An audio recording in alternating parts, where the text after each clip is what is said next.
This is the way you like to stay alone.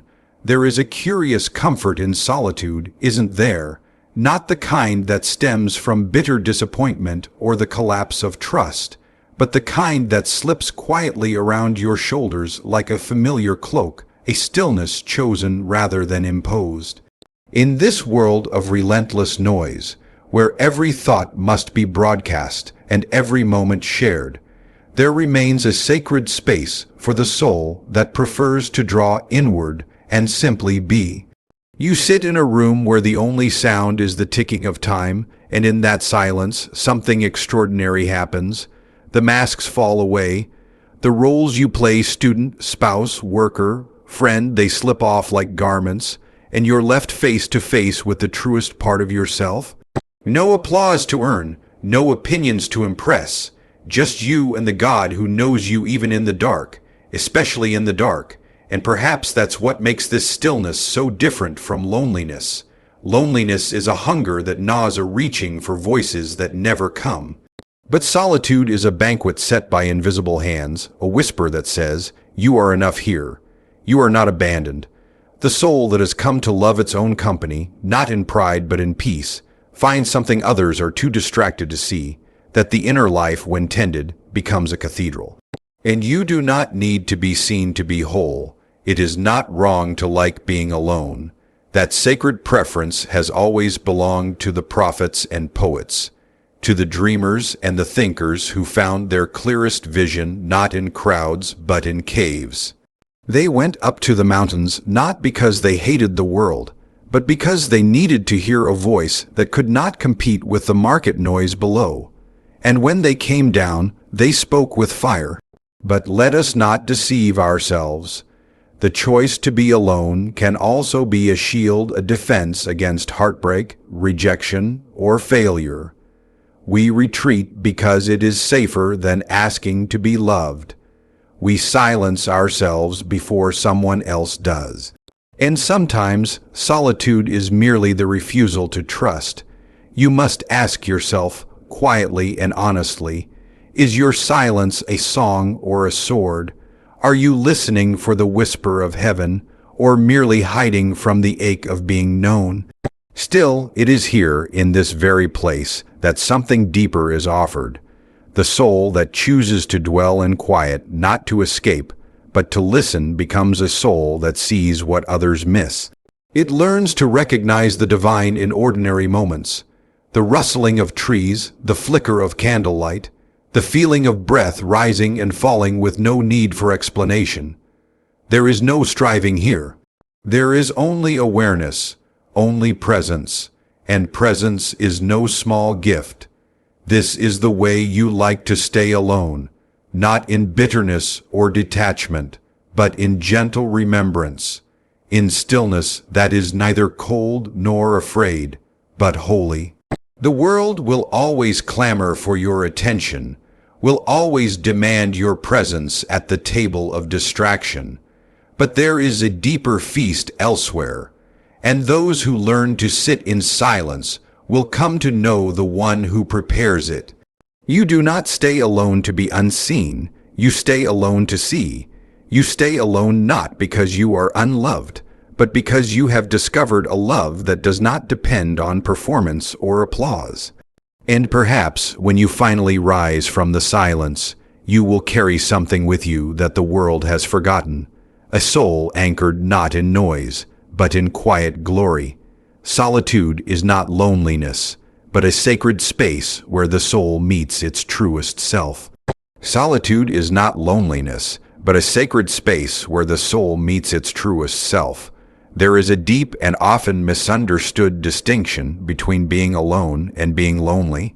Loneliness is that aching sense of absence, of a missing voice in the room, a chair that should be filled, a conversation that never begins. But solitude is altogether different. It is not a wound but a window, not an emptiness but an encounter. When one steps into solitude, willingly and without resentment, something ancient begins to stir. The mind, no longer pressed by the expectations and noise of others, begins to uncoil. The heart, which so often braces itself against the world, relaxes into quiet awareness. And the soul, that hidden core of a person, slowly rises to the surface, no longer overshadowed by the rush of life. In the sacred quiet of chosen solitude, you do not need to wear any masks. You do not need to perform or explain yourself. There are no eyes watching, no metrics to meet. Here, your worth is not up for negotiation. You are not defined by the roles you play in other people's stories. You are simply you, stripped of pretense, unclothed of comparison, standing before the mirror of your own existence. This is not a mirror that flatters. It is not a mirror of vanity or illusion. It is honest, sometimes painfully so, but it is also where truth begins. In solitude, the soul is revealed, and the revelation is both beautiful and humbling. There are things about yourself that you will never hear in a crowd.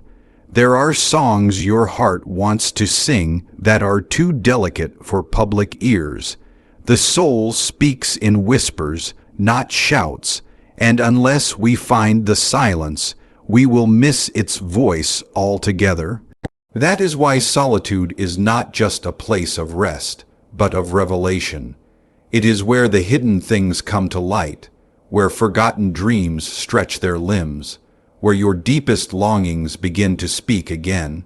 You may discover both joy and pain in those moments, but either way, you are closer to truth than you have ever been in the noise. Solitude is where you remember who you were before the world told you who to be.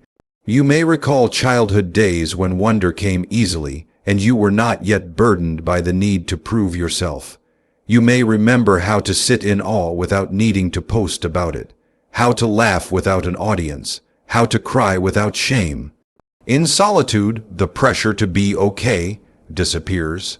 You can finally feel what you need to feel, think what you really think, and pray the prayers that have waited too long.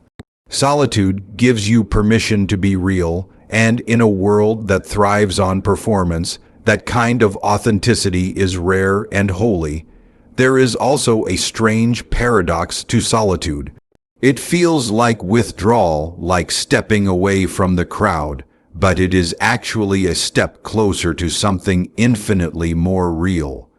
When all distractions are stripped away, you begin to feel the presence of the unseen, the quiet weight of eternity brushing against your thoughts.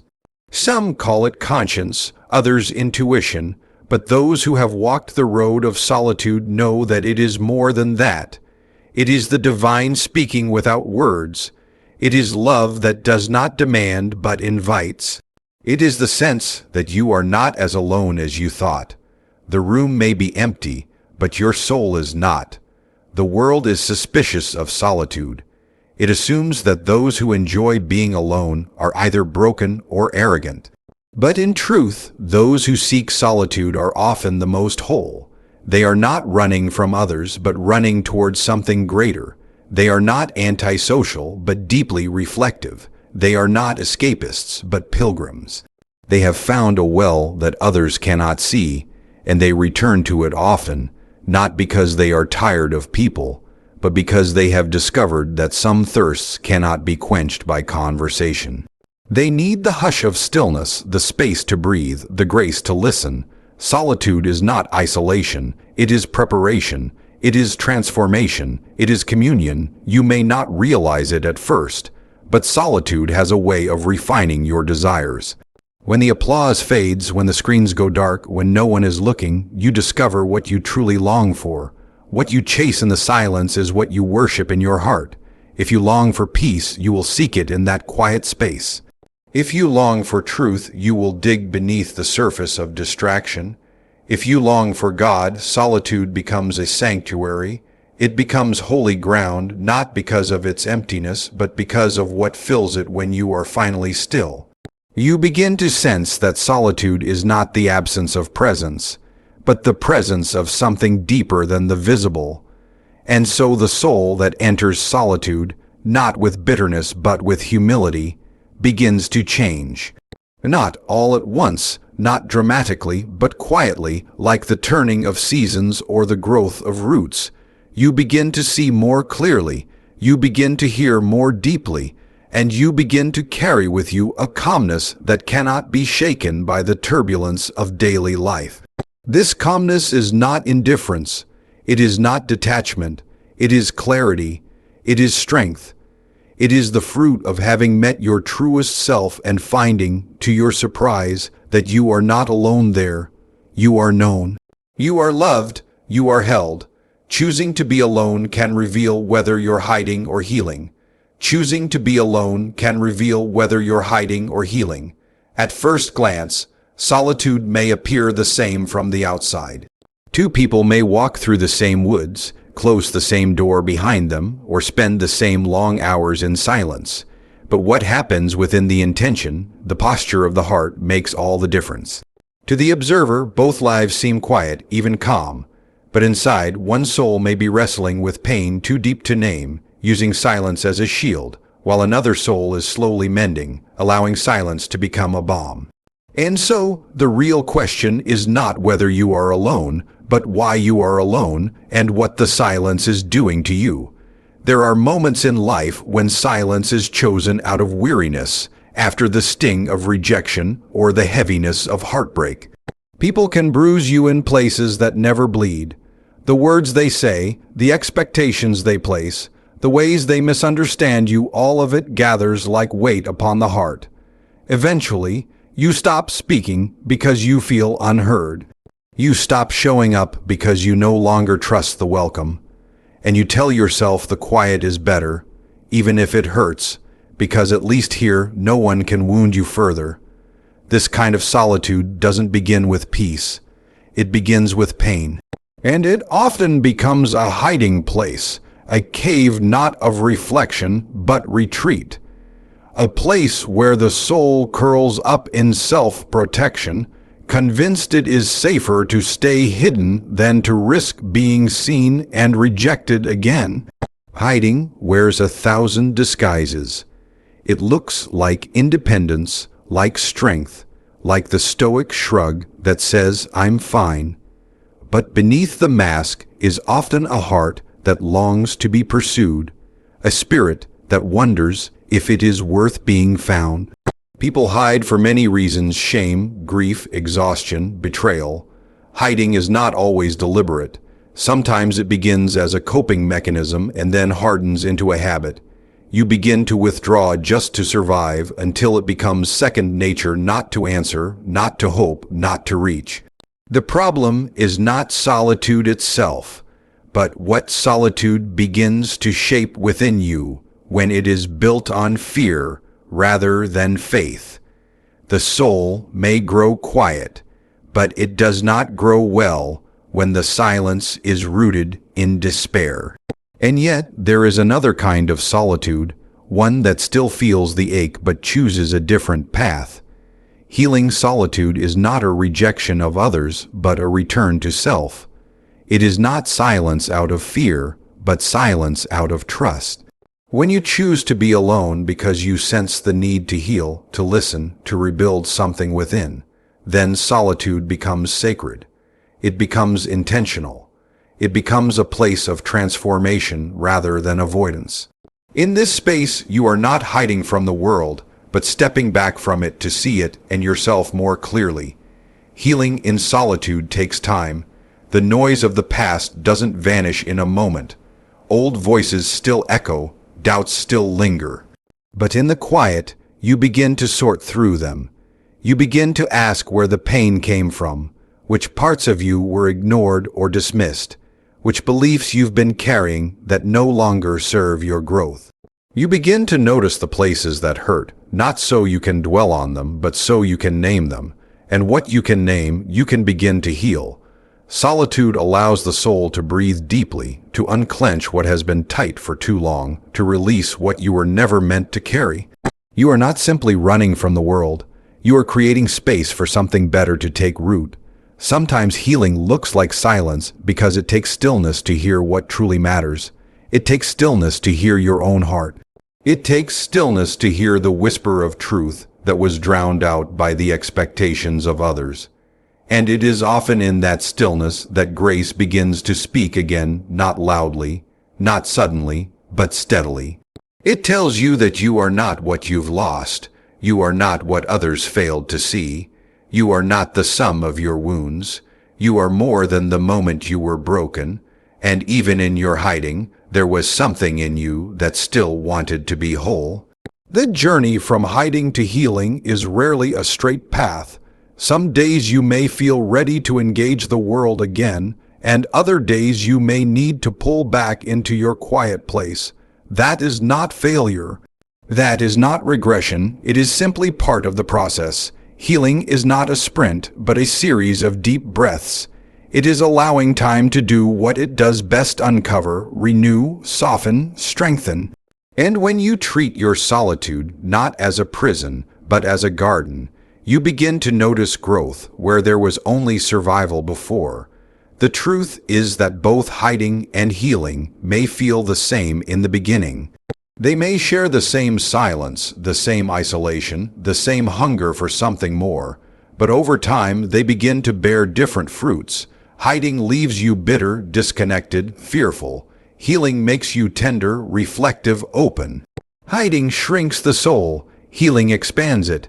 The difference lies not in how quiet your life appears, but in what your soul is doing with the quiet. Are you avoiding the pain, or are you allowing the pain to be transformed?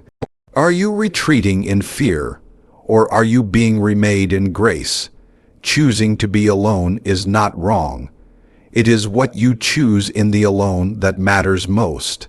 Some use it to escape, others to encounter. Some use it to bury their hearts, others to tend them. And in that choice lies a quiet but powerful turning point, the moment you decide not just to sit in solitude, but to be shaped by it. In silence, we rediscover a love that needs no audience. In silence, we rediscover a love that needs no audience. There is something profoundly revealing about silence. Not the awkward hush of tension, nor the emptiness that fills a room when words fail, but the deep, intentional quiet that descends when all outer distractions are set aside. This kind of silence is not a void but a presence, not absence but invitation. It asks nothing, demands nothing, and yet it offers everything. In that stillness where no applause can reach and no judgment echoes, the heart begins to listen again, not to the world, but to something older, deeper, more enduring than any human praise. When all the noise fades, you begin to notice how loud the world has been. The commentary of others, the pressures to perform, the unrelenting chase for approval, all of it begins to feel distant, even unreal. In that sacred quiet, you come to realize how much of your life has been lived for the eyes of others.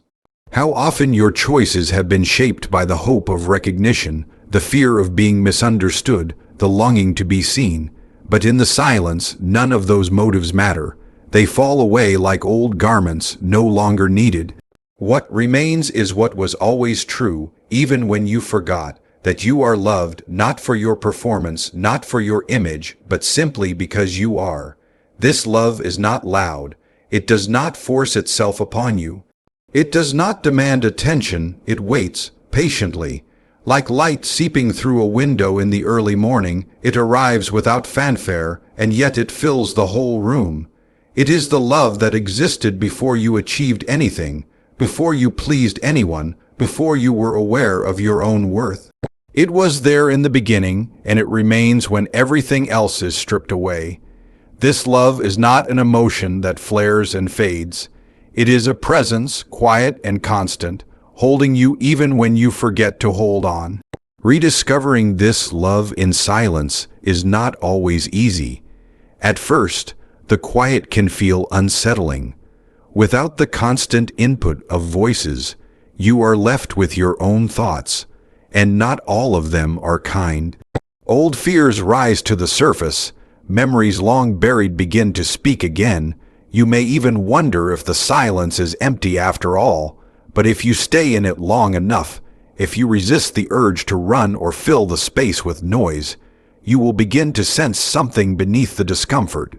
A warmth that does not come from you, a stillness that does not depend on your circumstances, a presence that does not flinch at your failures. This love does not need to be earned. It does not keep score. It does not change with your moods or disappear when you disappoint yourself.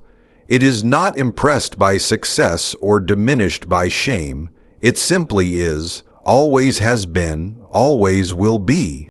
And that, perhaps, is the most difficult part to accept, that there exists a love so pure, so constant, that it is unaffected by all the things you thought you had to prove. In the silence, when no one else is watching, this love remains. It sees you fully, and still it stays. Most people spend their lives chasing love that is conditional, love that says, if you are good enough, I will stay, love that applauds when you shine but grows silent when you struggle, love that is more performance than presence. But the kind of love you find in the stillness is not like that. It is not earned, and it cannot be lost. It is the love that spoke you into being, the love that sees your wounds and does not turn away, the love that holds the broken parts of you with tenderness instead of judgment. This is the love that silence reveals. When the noise stops, you may be surprised by how much you have mistaken attention for affection, applause for approval, control for connection. In silence, these illusions lose their grip. You are reminded that the deepest love is not transactional. It asks for no payment, no perfection. It simply invites you to rest, to let go of the fear that you are only as valuable as your output. In this space, worth is no longer a prize to be won, but a truth to be remembered. The love found in silence is not fragile. It does not retreat when questioned. It welcomes your doubts, your pain, your confusion. It does not need you to pretend. In fact, it only begins to work its healing when the pretending ends. You do not have to be strong here. You do not have to be impressive. You do not have to be anything but honest. And in that honesty, you begin to heal, not through effort, but through acceptance, not through striving, but through surrender. This is the paradox of silence, that it speaks more clearly than words ever could, that it teaches more deeply than lessons ever will, that in the absence of voices, the one voice that truly matters becomes audible again. It is the voice that says, you are loved. Not because you have done something remarkable, not because you have met some invisible standard, but because you are. And once you have tasted this kind of love, you begin to see the world differently. You no longer chase approval with the same desperation. You no longer fear rejection with the same intensity. You no longer measure your worth by the reactions of others, because in the quiet, you have heard a better word, a truer word, and even when you return to the noise of daily life, something in you has changed, something has been anchored, something has been restored.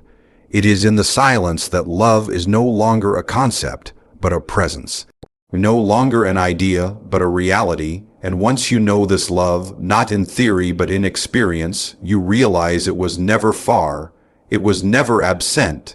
It was waiting just beyond the noise, just beneath the surface, just beyond the reach of words.